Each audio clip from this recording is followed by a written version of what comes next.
Okay, that was pretty cool. So what happens next? Come on! Turn into a teacup! Wait a minute. You mean to tell me that the season premiere are two separate episodes? Oh my god!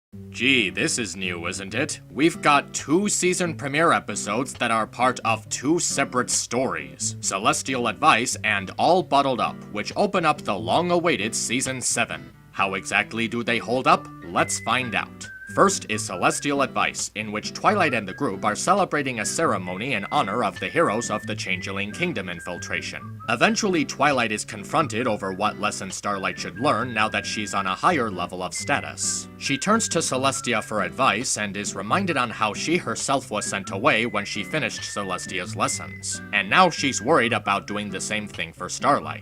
While trying to decide where to send her, she thinks about how every possible outcome could go wrong. But with some helpful advice from Celestia, she discovers what she must do for the best of her pupil. The episode is actually very straightforward with its concept, and it's even paced very well. And each act focuses on a different element that keeps the episode from feeling repetitive. The first act focuses mostly on the characters and how they interact with each other, and it's fairly charming. Discord is playfully unpredictable, but there's clearly a sense that he's working on restraining himself so that his antics come across as socially acceptable. The way he speaks with Twilight and teases her over what to do with Starlight is done out of much more respect while still having a snarky sense of humor to it. And due to his tricky persona, it's difficult to tell if his intention is to encourage her or mess around with her nervous mindset, which would fit his trollish quirk.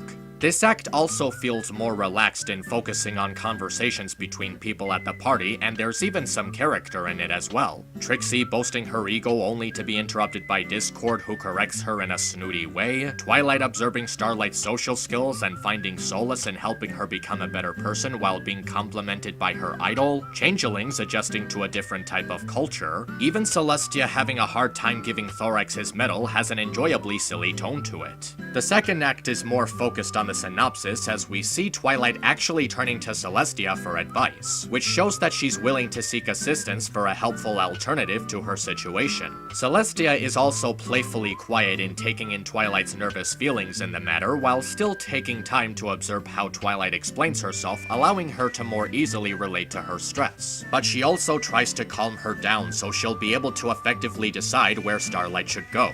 The act is also paced greatly in that it doesn't force a whole bunch of possibilities in our faces which would have rushed the progression of the story. By only focusing on 3 possibilities, it allows the episode to focus on both the pros and the cons of each decision with an appropriate amount of time. And it doesn't overwhelm the audience, allowing them to take in what's happening more appropriately. The way Discord communicates with the other characters also show he's grown more fond of their company, thus is more lighthearted in how he plays around with his choice of words when speaking to them. As for Twilight's paranoia, it does feel repetitive as the story progresses, but it comes from an understandable place. She grew fond of Starlight's company and feels disappointed knowing that she'd have to start allowing her to think for herself while living somewhere else. And due to feeling like the situation is just being rushed onto her, it has an influence on her ability to keep calm, which prevents her from thinking more clearly. On a side note, Spike is a real joy to watch, not just for this act, but for the whole episode.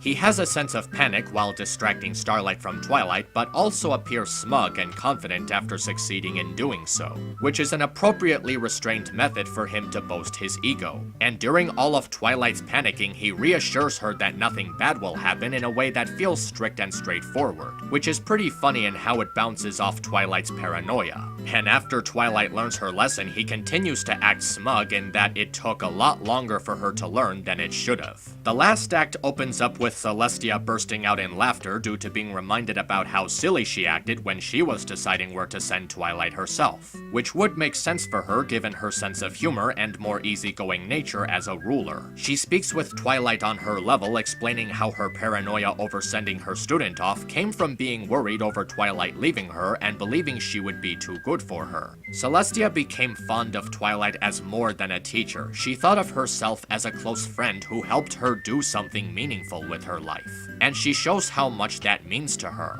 Her fear of losing that really made her hesitant on her decision, but she realized that it was best for her in order to become a better person. This is possibly the most development Celestia's character has ever had, and it's even the closest to a Celestia-focused episode that the show has ever done. And I really appreciate how the series took time to do something like this. And it makes for a good lesson for Twilight to learn. Even if Starlight lives somewhere else, it doesn't make her a smaller part of Twilight's life. She can still guide her and be a good friend to her both in person and from afar, and that there's always a way for the two to stay in touch. And Twilight explains how she's ready to allow Starlight to look out for herself and search for her full potential without being held back.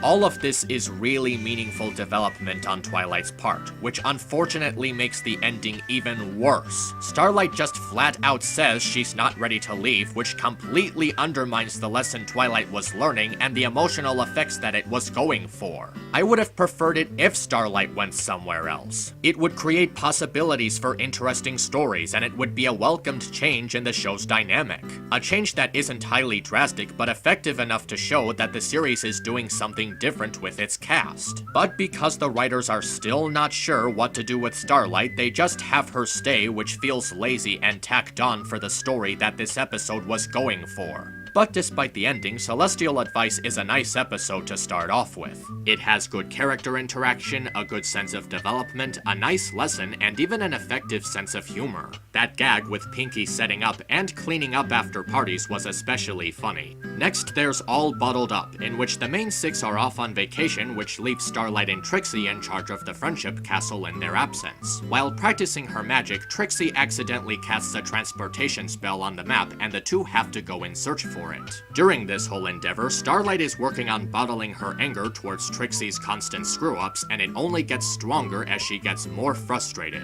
until it finally gets loose and invades the minds of several other ponies. While this is going on, we see how the main six are spending their time at the hotel trying to break a record for a huge puzzle. The pacing for this episode is admittedly much more buggier, and a part of it does come from how it transitions between Starlight's and Twilight's subplots. When it happens, it feels like the episode is breaking focus on something more important for something that's kind of happening in the background, and it's just less of an event than where the actual story is. The way Twilight's puzzle hunt is presented feels like it's more of a short story than something that would fit into the episode, and it doesn't have any influence on the subplot involving Starlight managing her issues. It would have been more effective if Twilight and the other girls came back while Starlight was going through this, because Twilight would understand what she was going through, and she would have been proud to see Starlight and Trixie learning something important. It's never even shown as to whether or not Starlight talks to Twilight about it later, since she tries to hide it from her. And the song feels very tacked on, like it just comes out of nowhere in the middle of the highest point of tension in Starlight's story, and it becomes way too big of a distraction, considering that it only serves as a punchline for a lame joke about knowing when not to sing.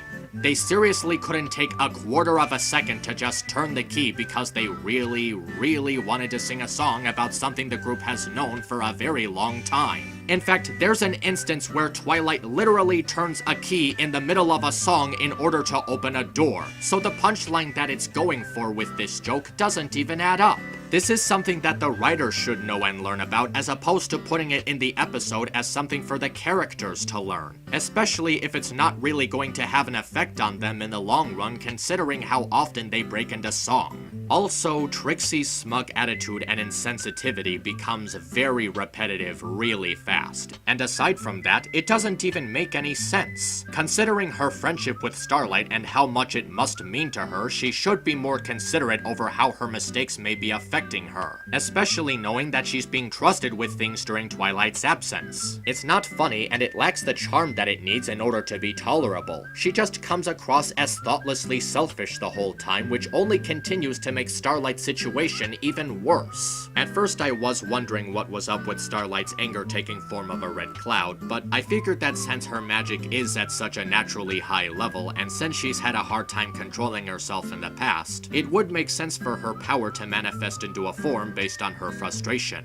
You actually sympathize with her, considering how the episode does a good job in showing how annoyed she gets with Trixie's repetitive behavior. And when she finally snaps at her, she's being honest about it and not trying to hold back how she feels, which makes the outburst feel more believable and real. And in a sense, she learns a lesson about how not to bottle up your anger and how hiding it doesn't solve your problems. You should let it out steadily before it gets too strong and know how to let it out in an honest way. Even Trixie's side of the lesson is easier to believe because she came to a realization after actually taking time to listen to Starlight. She compliments Starlight and reassures her by pointing out all of her best qualities, and she helps to calm her down to make up for her messing up. She even admits that it wasn't easy for her to accept, but doing so allows her to understand how much her mistakes were affecting someone. And the ending where they find the location of the map has a charming sense of continuity to it. This episode actually has a nice ending, but the rest of the episode feels pretty repetitive and not very focused. I feel like they put too much stock on the song and the subplot with Twilight's group on the vacation, which ultimately made Starlight's story not as strong as it should have been. I don't feel like it warrants another viewing, but perhaps there's something about it that someone else will enjoy. So, how did Season 7 open up? Well, it opened up in both a good way and a bad way. The first episode had a good story but an annoying ending, while the second ending had an annoying story but a good ending. If they wanted to split it up so that people would have something to like about both episodes, this isn't the best way to do it. The show has been on for years now, and its staff have proven that they can still do great stories. If the show is still going to be on, it needs to have a sense of consistency to it in order for its quality to stay afloat and not get stale. For now, I'll say that the premiere was satisfying in many ways, but it could have been improved in other ways as well. See it for yourself and find out how Season 7 made its first impression. Misanthropony, over and out.